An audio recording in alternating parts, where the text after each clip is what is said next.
All right, you are watching the Club Tracks TV show, and I'm your host, Noel Clubb, and welcome to Spanglish World Network on Zingo TV, Channel 250 and Channel 251.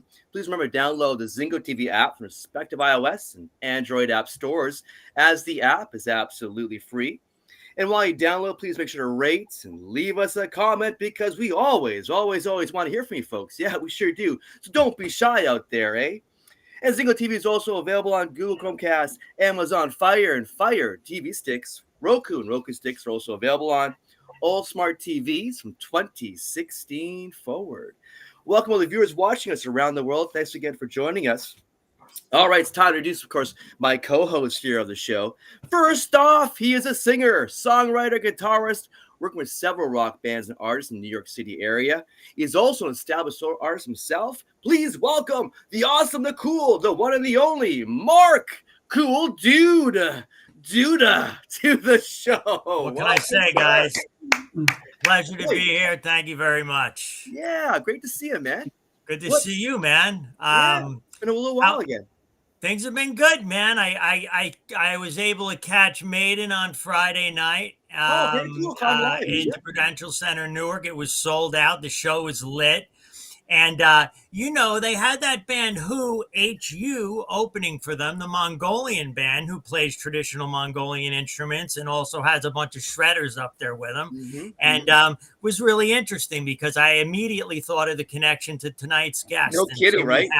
Great segue right there. Absolutely. How we have, some traditional, we have heavy metal combined with some traditional subject matter and lyricism and imagery. And, again, I'm really looking forward to hearing about Giuseppe and Skinflint and anytime hard rock and metal is growing in the world, it's a good thing. So, yeah, truly. Yes. Good to see you all. Let's keep going with the introductions, man. We got a hell of a crew tonight. We sure do. It's kind of a small little dream of mine. Actually, has kind of formats going on right here, right now. For folks who don't know, but I always want to have a show, kind of like this kind of format right here. Have a few really great guitarists here on one show, talking about music and sharing, of course, our love and passion, and of course, sharing about, of course, their brand new record, which of course I'll release a little bit more about that shortly. But before we get going here, get rolling, my next co-host here on the show this evening, he's our special guest co-host here on the show this evening. He's a guitar teacher at Avalon Music Academy, which is located in Brantford, Ontario, Canada. He's also a guitar shredder himself, folks. He has his own cover band back home in Brantford. The Bridge on Fire is the name of the band he plays guitar in. He's also recently joined, I believe, the John Bon Jovi tribute band, which is Keep the Faith. Is that true? Is that false? Is that true or false? Have I joined them? It was a little bit of a secret for a bit, but I have joined forces with them. I'm helping them out at this coming Friday at the classic El Macombo, and then next year I'll probably be part of the show. Yeah, it's an international band, so we'll be out touring around. Yeah. Fun stuff to play, brother. Yeah. Fun stuff to play. Yeah. Shred through some Bon Jovi. Yes. Yeah. Well, definitely. I mean, that's a really gent Bon Jovi. Yeah. Exactly. Hey, Noel, how much guitar you been playing these days? Me, I'm more of a drummer. I kind of hack around, but I'm definitely more of a drummer. But I do kind of hack around guitar. But I'm a drummer for many decades. Actually, from the age like 4 or 5. So you're outnumbered tonight. You're outnumbered tonight. Aren't I? Yes, aren't I? Well, without further ado, please welcome from Brantford, Ontario, the very cool, awesome guitar shredder himself, Darren D'Souza, officially here on this show. Okay. Welcome. Taking care of the next generation, brother. Love it. Yes, man. That's right. And rock and roll is alive and well, by the way, in the younger generation. Everyone's playing awesome. Maiden and AC/DC and everything else. That's great. Isn't that so cool? I feel like Mark and I had a few times and a few guests lasted a while where they're established bands or newer bands. Yeah. But they're heavy bands and they have like more popularity right now than they ever did before. It's been a long time, right? Because we have been a crowd for us heavy rockers in the music scene. But so it seems like pick up right now in terms of the interest in people actually listening and picking up the new and the old heavy metal out there. So it's good to see. Refreshing to see for us especially here on the show, right? Really is. Yeah, kids are seeking it out. They're finding it. They're looking for it and finding it rather than being shot at them. So it's actually a good thing. Yeah, Just gotta yeah, get your stuff out there. Yeah, for sure. definitely. Well, hey man, thanks for joining us here on the show. Always a pleasure. Always a pleasure, sir. And hope Always we'll move great to on. see you. Yeah, absolutely, absolutely. And of course, another great guitarist here on the show, which is also pretty cool too. Being you yourself, Darren. Yes. Oh, thanks. I thought you meant Giuseppe. You know, No, because you I know. mean, all three of you are pretty damn I good. figured it was me the whole time, but whatever. Oh, Yeah, there you go. so three of you. So three of you. Trust me. So three of you. Trust me. All right, but moving on to this very cool. Of course, now our awesome, special guest here on the show, folks, and he is pretty awesome, very special, very unique. To say a few words here off the bat. He is a founding member, lead guitarist, and lead vocalist of heavy metal band Skinflint. Skinflint is actually a metal band pioneering African culture elements in heavy metal, folks. This is, of course, inspired by Iron Maiden, Black Sabbath, who, of course, we love here on the show big time. Well, without saying any much more on that one. This, of course, they've released their 8th full-length studio record, which is called Beloy. And, of course, please welcome, folks. This guy's pretty cool. He's pretty damn awesome. Let's talk more with this guy right here on the show, Giuseppe of Skinflint. Please welcome to the show, sir. Thank you very much for having me. I really appreciate it. Thank you. Yes, yeah, absolutely. So, are you right now? You're in Gaborone, Botswana, right? Is that correct? That's correct. Yes. Very cool. The show is so worldly. So it's the first time for us actually interviewing somebody in that part of the world. Very, very cool. Very, very special. So tell us about. So you're obviously born there. So what was it like for you growing up? What was like your inspiration in terms of musically being inspired? What inspired you to pursue music back home, Botswana? Yeah, I mean, like a lot of our experiences growing up in Botswana had a very strong impact on the music, because I think you cannot underestimate the impact that the environment has on the artist. So, I think coming from a different background has definitely helped us in making the sound more unique, because it allows us to incorporate elements from our culture into the music. And that was the main idea behind Skinflint. So that's what we wanted to do, incorporate elements of African mythology, oral tradition, especially on the lyrics, which I write, and put that into the music, because Botswana has such a rich history in oral tradition, folklore. A lot of this history has not been covered by mainstream media. So that's a very, very important element. Our experiences growing up in Botswana has been a very big part of our music. Obviously, yeah. And I do love the fact you guys could tie in your culture in your music the way you do, because that's more personality. It's like a greater, bigger dynamic for us listeners out there. But yeah, it's a great new record, by the way. Beloy, it's a superb record. I think we all have our personal favorites on the record. We'll probably talk about later on here on the show.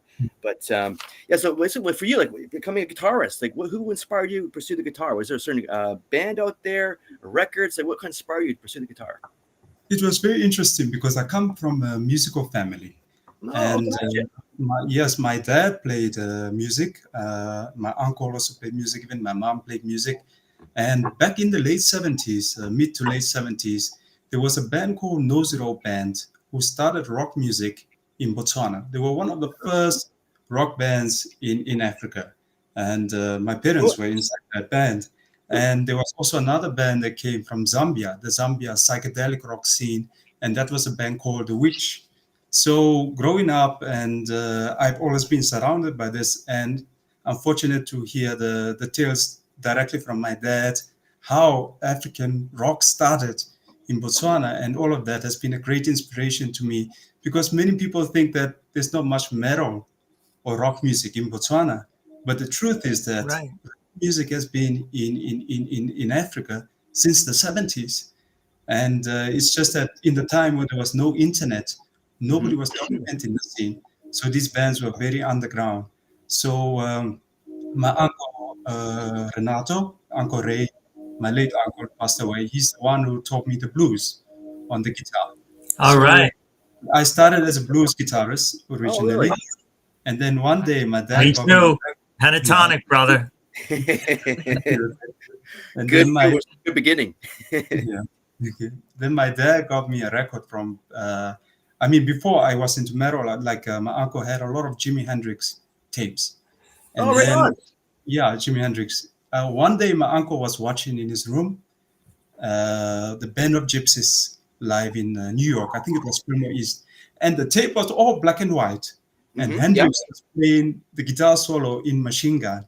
Oh, wow. Oh. Great solo. Wow. That's That guitar solo in Machine Gun, it was like I had an out-of-body experience. And I still think that's the greatest moment ever recorded on guitar in history.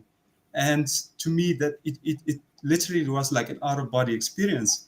And I became obsessed with Jimi Hendrix. And I used to always go to my uncle asking, can I borrow some tapes? Can I listen? Can you teach me some Hendrix licks? And he was very accommodating. I loved him very much. He really taught me. Then one day my dad got me a record called Paranoid from Black Sabbath. Oh, wow. Now, Yeah. having a blues, having a blues background, Yes. Like Sabbath had blues background it too. made a lot of sense, because a lot of the licks and the guitar and the riffing had a lot of blues to them. But That's it was right. this heaviest form of blues I've ever heard. It was Yeah, dark. well said. Yeah. And then when I heard War Pigs, and then I said to myself, Dad, I'm going to start metal now. I'm going to start a metal band. And I wanted to do that. Then I went into Iron Maiden, especially the Number of the Beast. And it was interesting with Maiden because I'm a guitarist, but I love the bass more. And I would also listen to the bass. Okay. Yeah. So Steve Harris was an influence of you. Yes, a very, very big influence. Yeah. So Black Sabbath and Iron Maiden and Jimi Hendrix. Geezer Butler from Sabbath on bass. Yeah. Yeah, The Number of the Beast was a very big influence to me. I mean, it's an excellent album. Yes. I still listen to it today. And I think it was amazing then because we had records. We play records, CDs and stuff came late to Africa.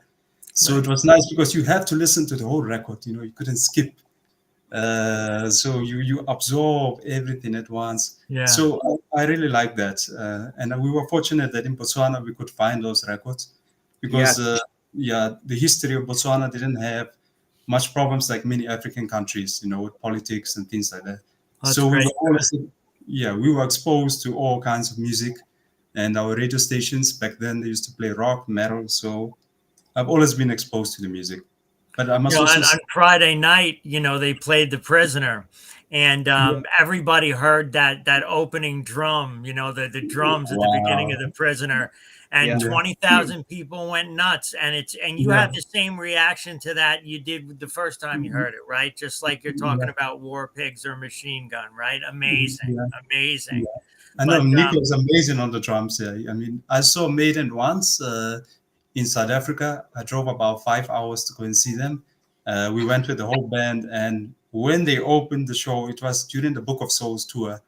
And Steve Harris coming on stage, and all the guys there, we were all screaming at each other. We couldn't believe this is Maiden coming to Africa. You're actually here. Wow. And it's like 20,000 people there. And we're like, where do all these guys come from? Because when you go to the underground, you get like 500 people. Right. 20,000 people in Africa coming to see Maiden. That's amazing. I can understand what you mean. And of course, that's what you want to do, right? You want to be up there and playing to that type of a crowd. So amazing. Absolutely, yeah. That's so true. You brought up the record of Iron Maiden's Number of the Beast. I mean, that was, I think, for a lot of Iron Maiden fans, like that was like the record. It seemed to me for like a lot of people, and I think obviously the panel here too was for Iron Maiden. So that's a big record, really, in terms of how it shaped and formed rock, heavy metal at that point in time. It was actually very it was a great album. It was very inspiring, very unique in a lot of ways. But very cool you actually raised that record up, because I thought it was a very, very big one. But actually for you, was that the biggest one for you in terms of shaping you and forming you, was Iron Maiden's Number of the Beast? It's the whole about the whole collective of it, all of it together, I can't really pinpoint one. It's the whole collective, Whole collective, I understand that completely. Which Tony Iommi as a guitar player. Yeah, exactly. Another one. If we first see these Black Sabbath for the first time, it's like, whoa, who are these guys? And he's Italian, and I mean, it seems that may be your heritage. I'm just guessing, but what do you think of Tony Iommi as a guitar player? It's one of the best. I mean, Tony Iommi is incredible. I mean, it's just so amazing that he can play such simple things on guitar and make it sound amazing. Because I think it's not about how many notes you put in. It's so much what space. it's the notes that you take out. That's what I've learned over the years. It's the notes that you take out that matter. It's not the notes you put in. So because I mean, the simpler it is to play, it's actually harder to play because it has to be played with authenticity. Yes. It have to be honest, and it has to be played with authenticity. Otherwise, it's just going to sound pretentious. Absolutely. And when there's space in the music, especially in guitar playing, or when you play it more simple, you're actually more exposed because you don't have so much drums feeling for you, or playing so fast. There's so much things feeling for you. So there's a lot of space in the music of Sabbath. So his style of playing is very exposed. True. I think Tony Iommi, like I said, Jimi Hendrix, Tony Iommi, and my Uncle Ray, the three biggest inspiration to me. Yeah. That's beautiful that you mentioned your uncle in there. Tony's my favorite, which is why Oh, you're right. Yeah. I'm a left-handed SG player, so I also have a black SG that I use in tour. Yeah.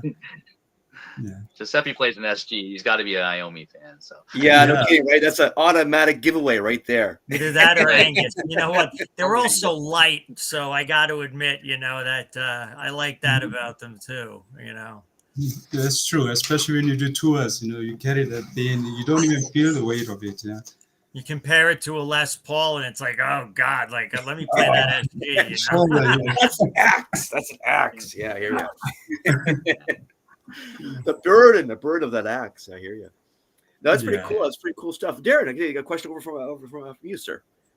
Yeah, I was going to talk about guitars. Obviously Angus Young in the SG, and then Mark, of course. And they're also They're easy to play left-handed too, because they're double cutaway, right? So that's right. Absolutely. Yeah, you can flip them around. Yeah. So what other gear are you using? Are you using your standard Marshalls or Boogies or Laneys for amps? No, I use very simple setup. I just use usually I have a JCM 800, and I just plug the guitar straight in, Awesome. and with a TS9 Tube Screamer. Even in the studio live, I don't use any effects on the guitar. I just keep it as raw as possible. I don't feel it needs anything. It sounds great as it is. Yeah, that's awesome. Kidding. All you need is the Tube Screamer. That's all you need. That's all I have. That's what Eddie Van Halen used to say too. He used to say the same thing. You got a guitar, you got an amp. Yeah. What else do you need? Nothing else, right? What else do you need? Of course, he was special too. Well, yeah, he's an extreme example. But you talk about Hendrix, right? Eddie was kind of, he's in that same pantheon, right? So yeah, absolutely. That's true. Now, Giuseppe, you're also the lead singer as well as the lead guitar player, and in a three-piece band. So you're talking about Tony Iommi being exposed. You're quite exposed yourself, being the focal point. Is that a harder thing to focus on with being the soloist and the lead singer? I think it's interesting that I'm the singer and the lead guitarist, but the truth is that I never thought of actually doing singing or anything. It just was there were no members to actually so nobody's gonna do it. Well, I'm just gonna have to take the mic. Just rock and roll style. So with me, when it came to the singing, but it was more influenced by the darker side of metal, like Kronos from Venom. Venom, absolutely heard some Venom in your music. Absolutely. Yeah, absolutely, for sure. Yeah, so I like the sort of like having the classic Maidenish sound, new wave of British heavy metal sound, but having a more aggressive vocals to it, like Kronos from Venom. I like Venom a lot. I know a lot of people say that it kind of went down or something, but black metal, the album Black Metal, that was amazing to me. And I said, no, I heard this and I said, no, okay, I'm going to sing. Let me try and sing a bit like this.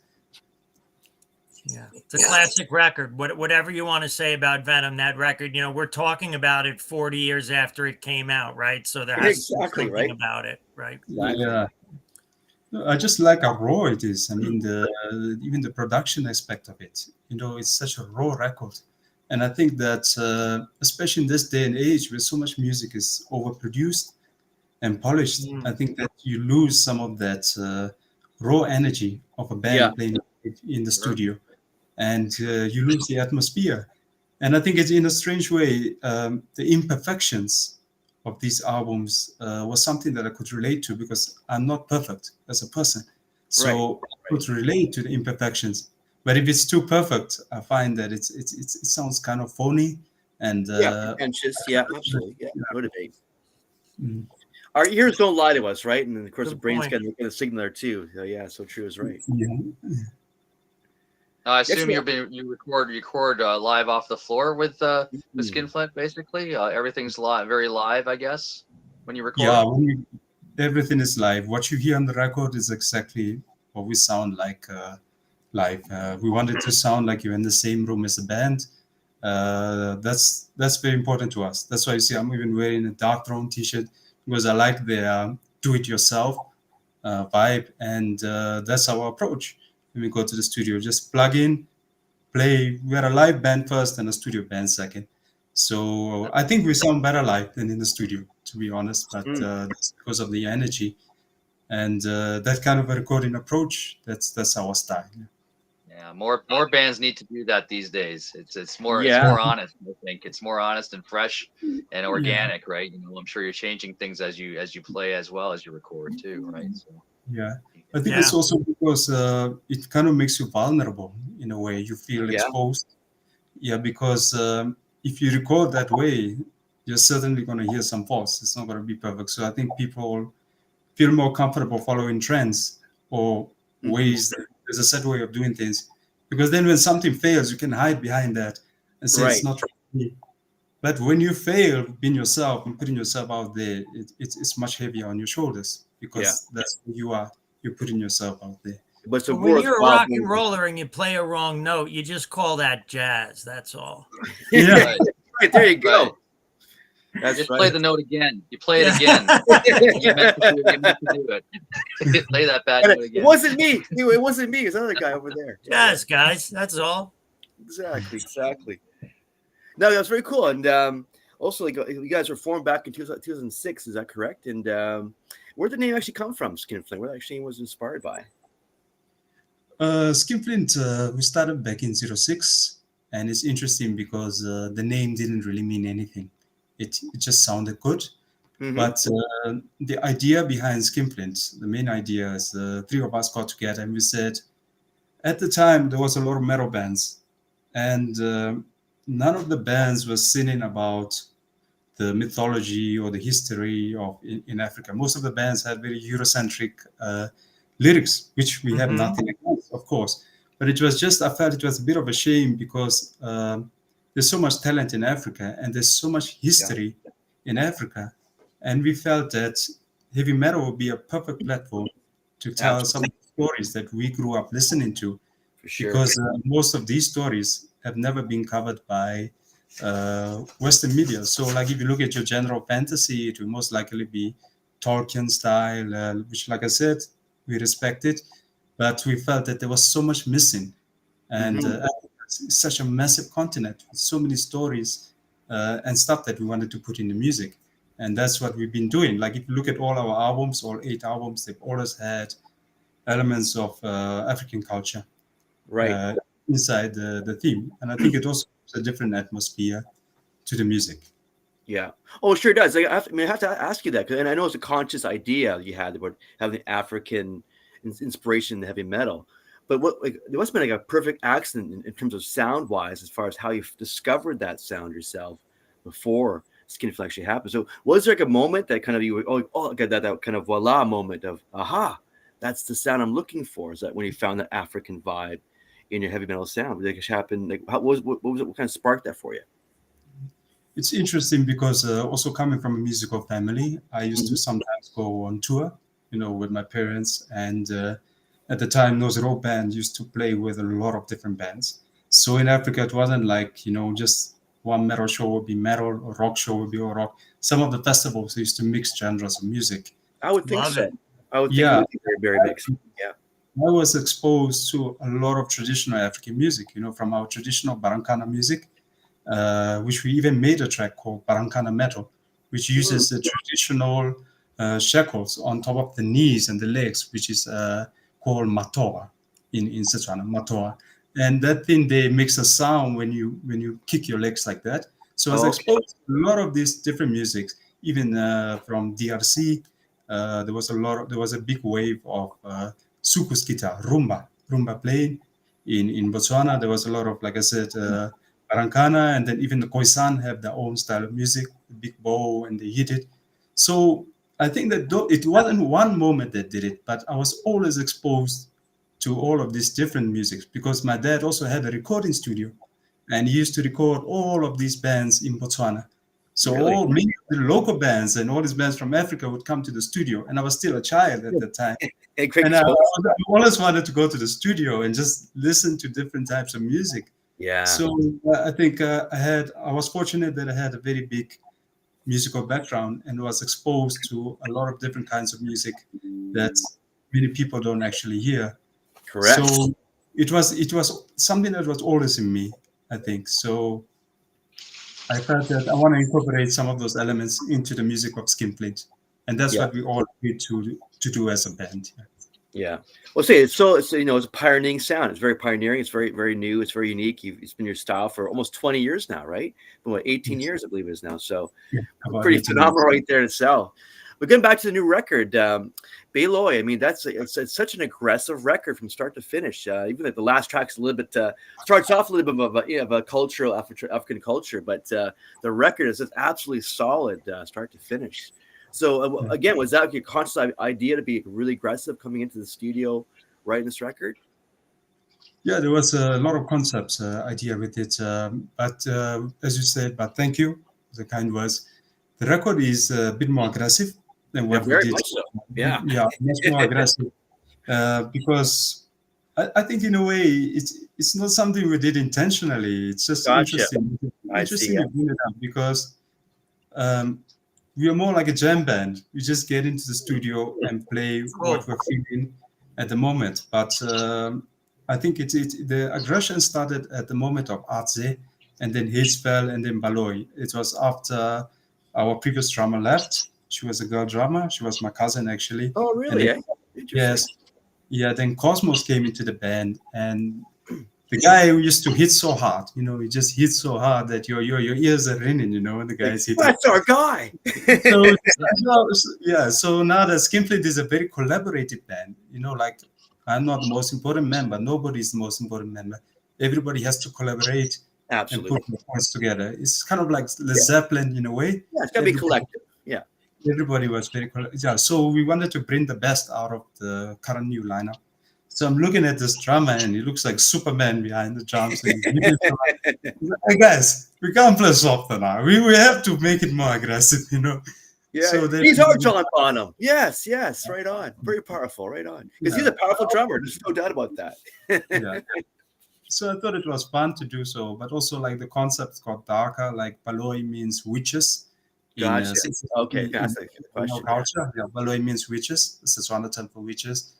And a lot of the lyrics and the themes, they are very dark. So the music would have to fit the aggression. And I think also these albums are more of the Venom influences that I was saying. More of that you can definitely hear it. Like I said, I heard that. Yeah. What Noel's bringing up with the African influences, right? Like I'm looking at the name of this. What's funny is you have the name Sangoma, right? For those of us that took Latin, we know that has something to do with blood, right? Anytime you see sanguine, sangria, right? It all means blood. And good track, by the way. After it is Sangoma, blood magic, right? And so I think I was reading in the press release, you sort of did the same. Right, you wanted folks to hear where that song came from. Is that right? Yeah, Actually, it's interesting with Sangoma, the track Sangoma, because if you listen to the album, there's Sangoma traditional, and that's right. Yeah, that's where it came from. Yeah, right. That's where the song originates from. So to keep the traditional, like we were saying, the traditional inspiration for the song. So that was the skeleton of the song. And then we translated that song into metal, because a lot of times when you translate the traditional music to metal, you lose that Right. translation. The feel, yeah, But exactly. rhythmically, it's there, and that's sort of the important part of it, right? That song, and I think a lot of what those of us like, I don't know a lot about African music, but what I know is, the rhythm and the percussion and the drumming is very pronounced in what I've heard. I don't know if that's true generally speaking, but That is very true. yeah. African music is mostly about the rhythm. So there's a very strong emphasis on the rhythms of the song. So that's what we wanted to do, to showcase the inspiration and what we're doing. Because sometimes, like I said, it gets lost if you just do the metal version. Very, very successful. That those two tracks together, I must say, very successful. Good job. Yes. Excellent We job, tried right? to do that also in the past, like with IMP Skin. If you listen to the opening of IMP Skin, which is our most famous track, you will hear that it's got a lot of sukus rhythm influences, and you'll just hear it. But if you have to look for it, because it's kind of, we didn't want to make it like too much in your face, but we wanted to make it more subtle. So like if it wasn't there, you'd miss it, right? So it rewards you if you look for it, but it's also interesting to our fans here in Botswana because they notice it. They notice it all over because they have a similar exposure to the music. But a lot of times when we tour abroad, not many people notice it. They don't.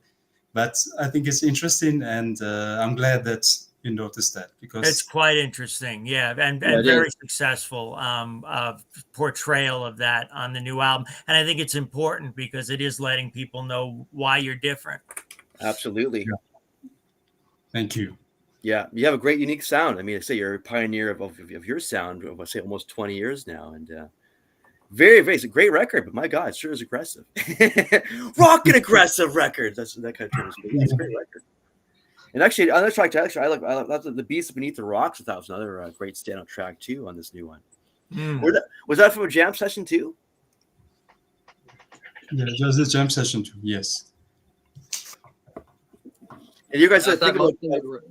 Mostly your writing process, Giuseppe, or just basically jam and then you guys put the lyrics together and themes, basically? Yeah, that's what awesome. I do. I put all the themes and the lyrics together, but the music of the band, we compose that all together. So, like I said, most of the stories, they have a very strong influence to the music. It's a lot of sort of scary stuff. I mean, not to imply that those traditions are scary. I was raised Catholic, and there's no scarier book than the Bible. Let me tell you. But you look at the serpent man and the witches, and the blood song, and it's like, oh my God, what kind of stories are they telling? Are they passing down? But it appears that again, certain serpent men, plane of the condemned, torturer of the fetish ghost, the beast beneath the rocks. I mean, again and again and again and again. These are all from oral tradition. Yes, or if you look at the no, it's for the kids at night. It might be scarier than the Bible. I don't think anything is scarier than the Bible. I actually agree. There's nothing that can be scarier than eternal condemnation into eternal. Right. Yeah. Especially when you're a kid, and you're reading this. Absolutely. It's like nightmares for life now for these kids. They like tell you, hey, if you misbehave, the devil's gonna get you. Now you start forever. Yeah. But like you're saying, the tales are dark, but it's also interesting because this is more like a concept album. If you look at the cover art, good point. Yeah, you'll notice a lot of things. Like if you look at the background there's a heel there, and you will see there's a snake crawling around the heel. That the name of that heel, it actually exists in Botswana. It's called Lenswe Labaratani.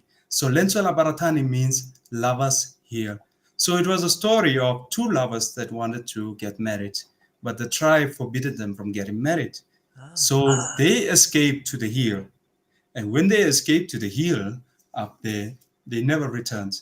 So a lot of people don't know where they disappeared to. So there's a lot of superstition surrounding that hill. So some say that hill is haunted, Some say there's a very big snake on that hill that eats you. So nobody points at that hill. Even today, people are scared of that hill. It's in the local tradition. So that hill is actually in the cover art. Then if you look on the side of the cover art, you will see the chameleon there. Because the chameleon in African tradition brings a lot of stories. Like it can come down, warn you that war is about to begin, warn you that death is about to begin. That's why the chameleon is there. And in the front cover, we also have Kishi.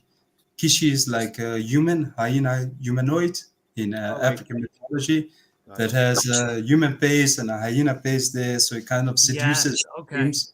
And then it like the exorcist, you twist his head around, then you find the hyena in front of you and kinds of eats you. So it's mostly like that. Yeah, but I don't sleep well after that. I was gonna say another great story for the kids right there. It lends itself well to the music. I mean, it certainly does. Now, how about the cover art? You mentioned the cover art, very cool cover art, and I've noticed the cover art for your other records as well. Do you have a particular artist you work with, or do you? So tell us a little bit about that. How you choose to represent yourselves visually that way. Yeah. The cover art for the latest album was done by an artist called Mario Lopez. And he's really, really great. He's also a fan of the band. He likes the band's music. And I approached him. And what I did when I approached him, I gave him a summary of some of the concepts that we felt were quite important to us. So like I was saying, the heel at the back, Kishi in the front, chameleons, and all of that. So I told him and I explained to him the symbolism and what they each mean. And then he put together a sketch for me. And I was very, very happy with the results. The previous album called Hate Spell, it has like a witch in the front. That's actually a sangoma. A sangoma is a healer or a witch. And she had like a staff in her hand with a snake coil, with a hyena pet there. That was done by an artist called Chris Moyen. The same guy makes the artwork for a band called Blasphemy. So okay, cool. Yeah. So we usually work with two artists, Chris Moyen and Mario Lopez. We work, but it's also interesting that the older albums, like if you look at the Zulu Warrior in Ikloa, and the older albums like Gauna and Dipoko meaning Ghost, was actually done by our drummer at the time, Sandra, Alessandra Sbrana.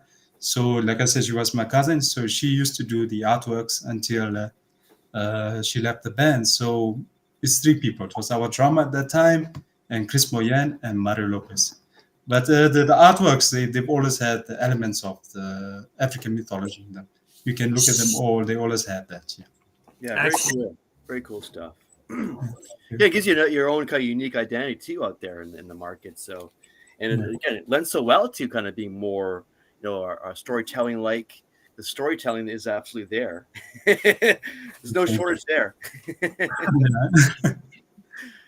Do you guys have plans of doing like a long video? Because I mean, like you're basically say your storytelling really blends so well to like a really graphic videos and storytelling.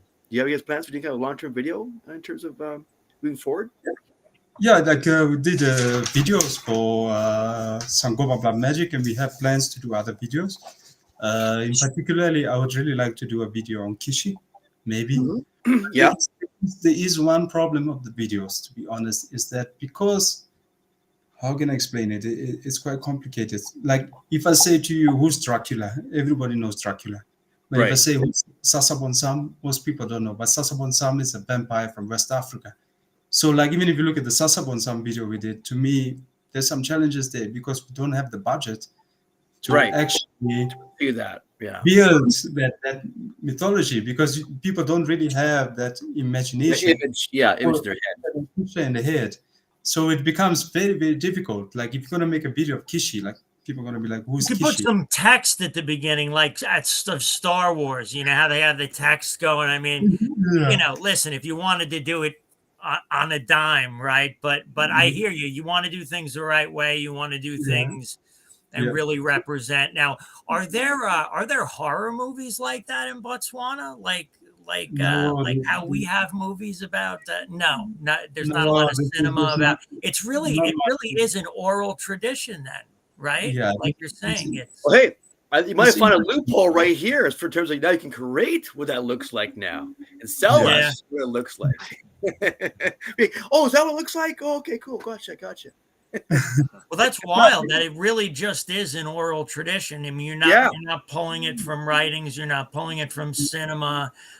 These are just and that's interesting. That's part of the culture. I mean, the Native American culture and absolutely here in the United States and in Canada is similar. It's word of mouth. There aren't a lot of until the Europeans got over to North America, folks didn't write things down.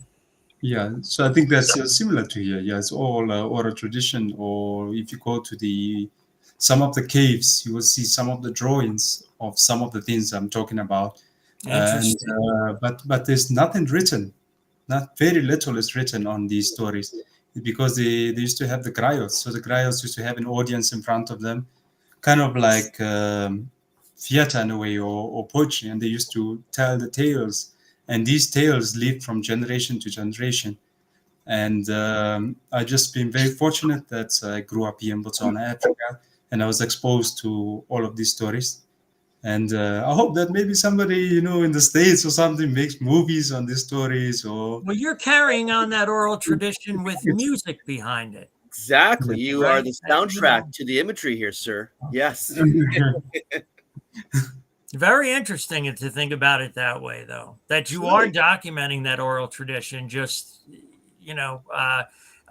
with adding that music to it really informs the story you're telling. Yeah. I mean, you have a really such a unique, kind of like a niche here where you can really kind of, if you had that kind of support, somebody should step up and become an animator, behind your music and your storytelling. I think it'd be quite superb, quite phenomenal actually to watch. I would absolutely think so. Yeah, aren't you guys doing a significant tour now? You've gotten some attention, right? Aren't you touring with somebody? I can't recall the band. Was it Soulfly? Was it? Yes, that is correct. We were just currently on a tour with Soulfly. We've been there for about. We did 14 shows with Soulfly and one show in Miami on the side. But it wasn't just Soulfly. Many bands. We had Soulfly.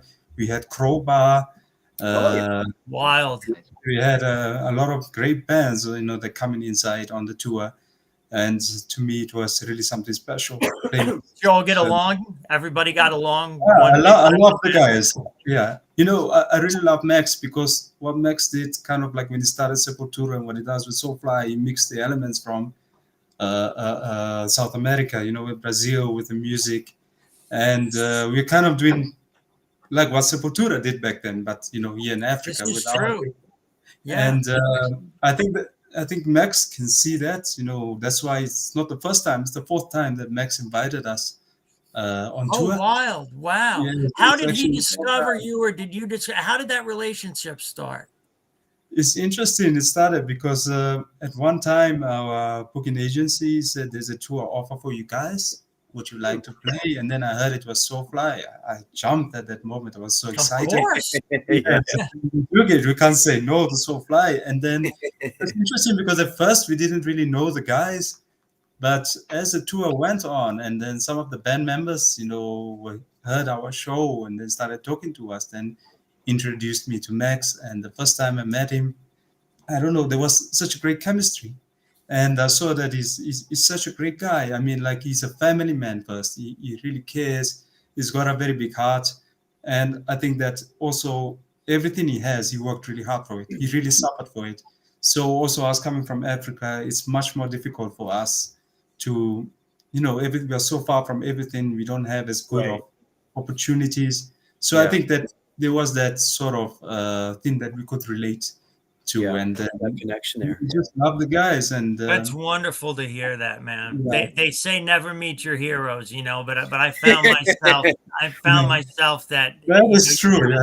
Every now and then is a good story. That's a wonderful story, as a matter of fact. And the relationship continues. So it's great to have support from somebody who has a good heart like that, who's in the business, because there are plenty of people. Something interesting, I must say. If you listen to the first track on Baloy, there's like a scream that starts the track. Yes, that's like a war whistle, of a skull whistle, that Max gave to me. Okay. Ah, Before we gave it to him. So I'm like, Max, no, I'm gonna use this on the album. So I used it on the that's a album. great story. And then I Oh, told that's him the kind of do you stuff like our this? viewers love too, right? Yeah, No Nolan. kidding. yeah. Little, And it's like, little hey, thing we don't normally hear otherwise. That's so true. yeah. So yeah, he's one of my biggest I inspirations. wondered what that was. I wondered who it was, actually. I thought it was a vocalization. So that's really interesting to hear. That is. That Yeah, is. that comes from Max. That's Max Cavalera's voice. He gave it to me, and we used it on the album. Yeah, so Fabulous. it's actually a dedication to him. Richard War is a dedication to the guys from SoFly and everything they've done for us in the US. I don't think without them, I don't think we would ever have gotten the opportunities that we have gotten from the US. So to the guys out there, respect. SoFly is the best tribe. Thank you, guys. Yeah, right on. Great tribe over there too. Yeah. So do you have any Canadian live dates coming up at all in your schedule? Sorry, can you repeat, Dates please? in Canada? You guys have planned coming up in Canada next little while? You mean like a live schedule? Yeah, live shows in Canada. Any planned for Canada coming Oh, up? in Canada. Okay, sorry, I didn't hear. Well, Yeah, he's New York, He's in the States, and we're Yeah. in Canada. So New York, Yeah, Toronto. we're yeah. just Sbrana and Brantford. That's it. That's Yes. all. He's in We New would love York. to be in Canada. Yeah, We're we would love secondary, to. thirdary. You know. Listen, I may be Canadian pretty soon with everything that's going on in my country. My wife and I talked about it. We got to get our passports updated, man. Come on over. Yeah, Hang in there, Guys, Mark. Hang in yeah, there. I may be coming to Darren for a lesson or two in the next couple of months. yeah. We got plenty of guitarists here, Mark. You can. Noel, hide I'm me gonna in even your have a left base. hand. Hide me in your basement. No problem. No problem. Hang in there, man. Hang in there. No worries. Hang in there. I'll restring some We guitars love to left play in for you. Canada, You know. Yeah, exactly. Give Yeah, Mark it's just the guitars, interesting he's happy, because he's home. We're all good. yeah, it's interesting because the closest we've been to Canada was Vermont. We played in Vermont. Vermont's right there. Yeah. Yeah, and we were just like saying to each other, "Hey, Canada's just across the border. We should book some shows there," but we didn't have time. But we promise, the next time we come to the US, we definitely have to have some Canadian. Very similar market. I don't see why you wouldn't have success there as well. Very similar market. Oh, big time. It's really a mirror reflection of the US in so many ways, culturally, musically, fashion, you name it. So, we definitely have a following here for sure. Because I mean, there's a lot of metalheads here that also other genres of metal. So you definitely have an audience here for sure. I guarantee it. For sure. I guarantee it, sir. Yeah, absolutely. So you have plans for the next single for the record in mind coming up? Sorry, the internet is a bit bad. Oh, no problem. So you have a plan for in terms of the next single off of Beloy coming out. Yeah, it should be Kishi. Yes, but very good. Yeah, it should be. But right now we don't have much of the plans because we're focusing on the tour. And even right now, I'm so jet lagged. I just arrived. Understood. 30 hours. How's the radio treating you? Are you getting airplay? How's the radio treating you both at home and abroad? Are you getting airplay in Botswana? Are you getting airplay elsewhere in the world? How about that? Good question. Yeah, in Botswana, unfortunately, we don't have much airplay. I mean, there hasn't been much support for the kind of music we play. Like even on venues, it's very difficult to find venues. But we still do it with the spirit of Metal Brotherhood, support each other and set up our own things. But in abroad there, I think there's been some fair amount of airplay. Satellite, internet radio, because there are niche stations now. Yes, there are, yeah. And I think that's really great because I see the underground is really supporting a lot of bands and what we do, and I think that the future of the scene is going to be the underground, and I really respect that. There's smaller companies or more independent people who are supporting what we do, and I think that's the true spirit of Metal Brotherhood, because at the end of the day, it's all about the support, supporting each other, and we are all in this together. That's it. Yeah, that's it, brother. That is well said. It is. You know, I think this is, for sure. you know, our viewers are definitely going to appreciate this, and show's been doing well, right, Noel? So we'll get the word out to quite a few people tonight. So. Yeah. Actually, our last show, Club Tracks, we hit like 4.3 million viewers. So it's definitely been escalating. And even for us, we get no support. We get no like, like for us, like in terms of support basis of advertising or sponsorship. So we get it. We've grown this show for like the last 3 or 4 years ourselves, and but it helps to have guests like yourself with an interesting story to tell and fantastic music to back it up. So everybody out there, please go check them out. Skinflint. You'll definitely not be disappointed. Terrific metal band. You like traditional metal, you like the heavier stuff like Venom, and you want to hear it with something new, right? Both new subject matter and rhythm used in different ways than perhaps you've heard before. Check these guys out. It's worth a listen. We still got some time. It's pretty good. Actually, we still got time here, guys. So we're actually still okay for time. So yeah, we're good. We're good. Maybe just some quick questions, guys. Club track questions here. Fire away some fast ones. Well, how about this one? So if you had to pick one or the other, I'm looking at Ozzy Osbourne or Bruce Dickinson. You had to pick one or the other, Ozzy or Bruce. Who would it be? It's a tough one. It's so difficult to choose because while Bruce Dickinson is the better singer, I think Ozzy he's a crazy guy, and I think when you listen to Ozzy, so he brings out that. But obviously, technical level in terms of his ability, obviously Bruce Dickinson is the better singer. But no disrespect to Ozzy. I mean, Ozzy is his own thing, so I can't really choose, to be honest with you. Tough one, eh? You gotta pick one. But you have to. That's the segment of the show. Who's the better pilot? Who's the better pilot, Ozzy or Bruce Dickinson?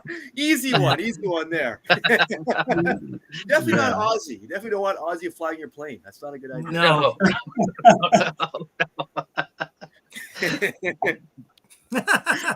It would be quite the disaster. Yes. We talked about number of the beast, so it's got to be Bruce. It's got to be. Yeah.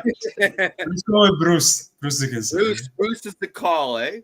All right, so it's a little bit tougher then. Go a little bit tougher here. It's actually you have an option with three people, three artists here, 3 guitarists, to be more specific. You gotta pick one guitarist. I'm giving you 3 options here, sir. Jeff Beck, Jimi Hendrix, or Eddie Van Halen. Jimi Hendrix. Actually, I'm gonna ask all the guys here in the panel. Oh, he answered that quickly. First, our guest. You gotta pick one. No, it's Hendrix. For me, it's Eddie. I mean, when you see Hendrix, I just gotta bow down and so like enjoy. I mean, I think he's the greatest of all time. Me, it's Eddie, but it's only because you didn't give Tony as a choice, right? Otherwise, it would have given. That's a good one. Yeah. That's a good one. How about Darren? What would be your pick there? Beck. Out of those 3, that's a tough one. That's a tough one. But you know something. I think I was playing Hendrix songs before I was dove into the Van Halen world. So I'm gonna have to go with Giuseppe and say Hendrix on that, because that was I think I bought the more Hendrix albums earlier than I started with the Van Halen. It's kind of my age. The tie, Noel. Yeah, well, and also, by the way, there's no wrong answer here on this show. There's no wrong answer. but unfortunately, for me too, like when I grew up, Hendrix was like my first really big experience. My dad turned me on to the course of debut record, Our Experience, and I've seen, of course, that same summer for the first time. I think it was like 85. I was maybe 12 years old when I first seen it on DVD or VHS. It was VHS back then. It was the 80s. Was Jimi Hendrix at the Monterey Pop Festival. See, the first Jimi Hendrix I ever heard was Jimmy Plays Monterey, and the record started off with Killing Floor. Yeah. And I heard Mitch Mitchell, and I almost lost my mind. No kidding, right? Yeah. What drummer that guy was. Yeah. Well, that beat, what he's doing on Killing Floor on that Jimmy Plays Monterey thing, I didn't know what to do with myself. Yeah. And then, of course, Jimmy is Jimmy. So respect to the answer. I get it. Yeah, definitely. No wrong answer, but I think Jimi Hendrix kind of won that round. Yeah. They're both blew the world apart guitar wise, and at the time they came out, Absolutely. basically, For their time, they were mind blowing. Hendrix rewrote the book, and Eddie did it later on, at the end of the in the 80s, right? So exactly. So. Jeff Beck, who came on the scene a little bit earlier, before of course Hendrix, and with Yardbirds in the early mid 60s there, 64. He could really make it talk too, right? Absolutely, right. Sure. It did some very interesting things with the guitar. Very innovative player, Jeff Beck. So.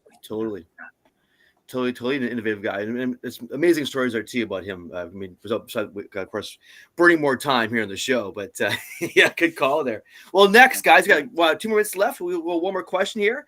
All right, here we go then. Guitar. What would be their favorite guitar? I'll give you 3 choices. You got to pick one. Hold it right here on the panel here on the show. Jackson, Fender, or Gibson. What would you pick? Our guest first, Giuseppe. Gibson SG all the way. Gibson. Oh yeah, of course. Yeah. Oh, Jackson for Darren. Yeah. You're right. No. I'm not saying. Okay. Far away. What's your pick? What's your call? What were your 3 choices again? Jackson, Gibson, and what? And Fender. Oh, it's Fender. Sorry, Fender. Fender. Oh, right on. Very good. And I'm Gibson all the way. You guys know that. So. Yeah. Gibson here too. Gibson. Okay. Jimmy, of course, watching Jimmy Page from Led Zeppelin. No, those. It's like the 4 of us are hanging out in somebody's basement. I love the vibe of the show. It's great having a conversation like this with you guys. Thank all of you. Yeah. Giuseppe, man, are you on social media and stuff like that? How can people find you? I'd love to stay in touch. I have a personal social media. You can just add me, my name, Giuseppe Sbrana on Facebook. You can just add me. You can chat, or the Skinflint page, Skinflint Metal, and also the YouTube channel. Yeah, I'm around there. Awesome. Excellent. We'll find you. And before we go, Mark, where can people find more on you, sir, on social media? Instagram, The Real Mark Duda. Website, Mark Duda Music. My last album, Bodega Flowers, went to #1 on Amazon's indie music rock charts, so don't ever forget it. That wasn't for a day, that was for weeks. It took my career out of the casket. That and Noel. So I'm about halfway done with a new album, so stay tuned, folks. And I don't play metal. I play traditional classic rock, but I also heavy too. Don't realize I play in another band called Late August Fire, which is very heavy. We just don't have an album out yet. So look out for my next solo album. Excellent. Darren. Can't wait to listen to it. Yeah, we Darts to see us on Facebook, bridgeonfire.com for my band, and then of course Keep the Faith, the Bon Jovi tribute. Hey, come on down, Noel. Friday night at the El Combo. Very good. First beer's on you. Yeah, for sure. Yeah. As long as you get through the traffic, you gotta get through the traffic. Taylor Swift's in town, so hey. I know. I live in downtown Toronto, so I know all about the Taylor Swift traffic. I live in downtown Toronto, so it's brutal. I got another 4 days or so it's gonna be insane. I don't know how I'm gonna get to the gig on Friday, but we'll figure it out. Exactly right, exactly. Or me to get out of downtown Toronto, go where I gotta go. Yeah, I know it's pretty brutal right now. Listeners, Skinflint, listen to it. Skinflint, go pick it up. That's right.